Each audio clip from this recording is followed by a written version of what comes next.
반갑습니다. 오늘도 말씀을 통해 주시는 하나님의 지혜가 가득하게 기대합니다. 2024년 12월 7일 토요일 말씀 묵상이에요. 오늘 묵상할 본문은 아모스 3장 9절로부터 4장 3절까지의 말씀입니다. 한 줄 묵상과 적용입니다. 그리스도이신 예수님께서는 우리의 어둠을 밝히시는 빛으로 오셔서 세상의 잘못된 질서에 묶인 우리를 자유케 하셨어요. 오늘도 그 그리스도의 빛으로 내 삶을 비추며 쌓인 세상의 먼지를 털어내고 구별된 하나님의 자녀로 살아가겠습니다. 본문을 읽겠습니다. 아스돗의 궁궐들과 애굽 땅의 궁궐들에 선포하여 이르기를 너희는 사마리아 산들에 모여 그 성중에서 얼마나 큰 요란함과 학대함이 있나 보라. 자기 궁궐에서 포악과 겁탈을 쌓는 자들이 바른 일 행할 줄을 모르느니라. 여호와의 말씀이니라. 그러므로 주 여호와께서 이와 같이 말씀하시되 이 땅 사면에 대적이 있어 내 힘을 쇠하게 하며 내 궁궐을 약탈하리라. 여호와께서 이와 같이 말씀하시되 목자가 사자의 입에서 양의 두 다리나 귀 조각을 건져냄 같이 사마리아에서 침상 모서리에나 걸상의 방석에 앉은 이스라엘 자손도 건져냄을 입으리라. 주 여호와 만군의 하나님의 말씀이니라. 너희는 듣고 야곱의 족속에게 증언하라. 내가 이스라엘의 모든 죄를 보응하는 날에 베델의 제단을 벌하여 그 제단의 뿔들을 꺾어 땅에 떨어뜨리고 겨울공과 여름공을 치리니 상하공들이 파괴되며 큰 공들이 무너지리라. 여호와의 말씀이니라. 사마리아의 산에 있는 바산의 암소들아 이 말을 들으라. 너희는 힘없는 자를 학대하며 가난한 자를 압제하며 가장에게 이르기를 술을 가져다가 우리로 마시게 하라 하는도다.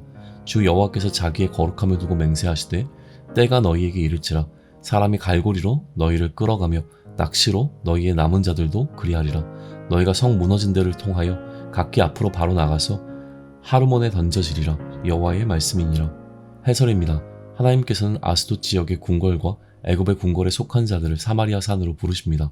그곳에서 이스라엘이 자행하는 악행을 직접 목격하라고 명하시죠. 아스돗은 블레셋에 있었던 궁궐입니다. 블레셋과 애굽은 이스라엘의 주변국이자 적대국이었는데 하나님은 오히려 그들의 눈을 통해 이스라엘의 타락과 부패를 증언하게 하신 것이죠. 이스라엘 내부에서 벌어지고 있는 포악과 겁탈은 보통 외부 침략에서나 불법한 잔혹한 행위였어요.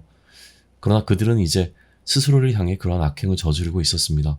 당시 아스돗과 애굽의 궁궐들은 하나님의 기준에서 가장 불의한 곳으로 여겨졌을 가능성이 높아요.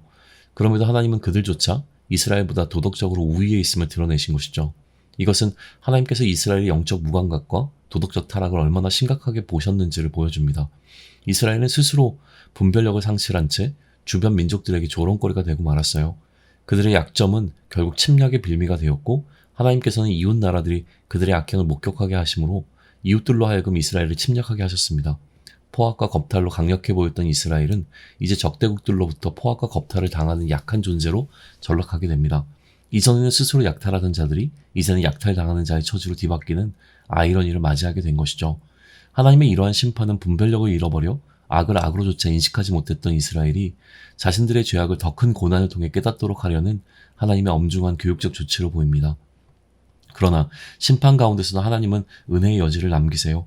사자의 입에 삼켜진 양의 두 다리나 귀 조각이라도 건져내는 목자처럼 이스라엘의 남은 자들을 구원하시겠다는 하나님의 말씀이 주어집니다. 이 남은 자들 중에는 악을 행하던 자들도 포함되어 있어요.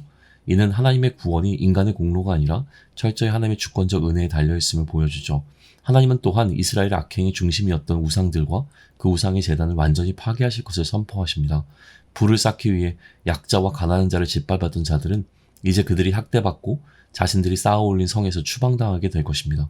그들의 부패와 폭력은 더 이상 하나님의 눈앞에 용납되지 않을 것이고요. 하나님은 악을 심판하시고 그 속에서 남은 자들을 은혜로 구원하심으로써 공의와 사랑의 균형을 이루시는 분임을 다시 한번 말씀해 주십니다. 적용이에요. 우리에게도 이스라엘과 같은 영적 무감각의 문제가 있습니다. 하나님의 질서를 따라야 함에도 불구하고 세상의 질서에 매몰되어 하나님의 기준을 잊어버려요. 심지어 하나님의 질서가 아닌 힘의 논리와 경제적 논리로 살아가면서도 그것이 잘못되었음을 깨닫지 못한 채 삶을 지속하죠. 이스라엘이 그랬듯 오늘날 우리도 약자와 가난한 자를 의도치 않게 학대하며 옳고 그름을 분별할 수 있는 능력을 상실해버리곤 합니다. 이런 우리에게 하나님은 단호하게 개입하세요. 하나님은 그분의 사랑으로 우리를 방치하지 않으십니다. 때로는 우리가 행한 악을 더 큰 악의 결과로 경험하게 하심으로 우리가 무엇을 잘못했는지 인식하도록 하십니다. 그러나 이러한 하나님의 일하심은 예수님이 오시기 이전의 방식이었어요. 예수님의 오심은 하나님의 일하심을 전혀 다른 차원으로 변화시켰습니다. 예수님은 우리에게 더 큰 악을 경험하게 하시는 대신 우리가 받아야 할 징계를 스스로 감당하셨어요. 그리스도는 빛으로 오셔서 어둠 가운데 있는 우리의 삶을 밝히 드러내셨습니다. 세상이 주장하는 취함의 질서가 아닌 에어짐의 질서로 자신을 내어주심으로 우리를 하나님께 돌아오게 하셨죠. 그리스도이신 예수님의 질서는 빛이 되어 우리가 세상의 질서에 매여 있음을 깨닫게 하고 그 빛을 따라 살아가도록 초대합니다. 그러므로 오늘 나의 삶에 하나님의 징계가 임하지 않았다고 해서 내 삶이 괜찮다고 착각해서는 안 돼요. 우리는 끊임없이 그리스도의 빛으로 우리를 비춰야 합니다. 빛이 있을 때 비로소 어둠이 드러나기 때문이에요. 빛 앞에서 우리의 삶을 돌아보며 잘못된 질서를 벗어나 하나님이 기뻐하시는 길로 나아가기 위해 몸부림쳐야 합니다. 주말에 미뤄두었던 집안일을 하며 먼지를 털어내듯 우리 삶에 쌓인 세상의 먼지를 털고 구별된 하나님의 자녀로 살아가기를 소망합니다. 빛 가운데 걸으며 우리의 구별됨을 선명히 드러내는 삶을 살아가자고요. 한 줄 묵상과 적용입니다.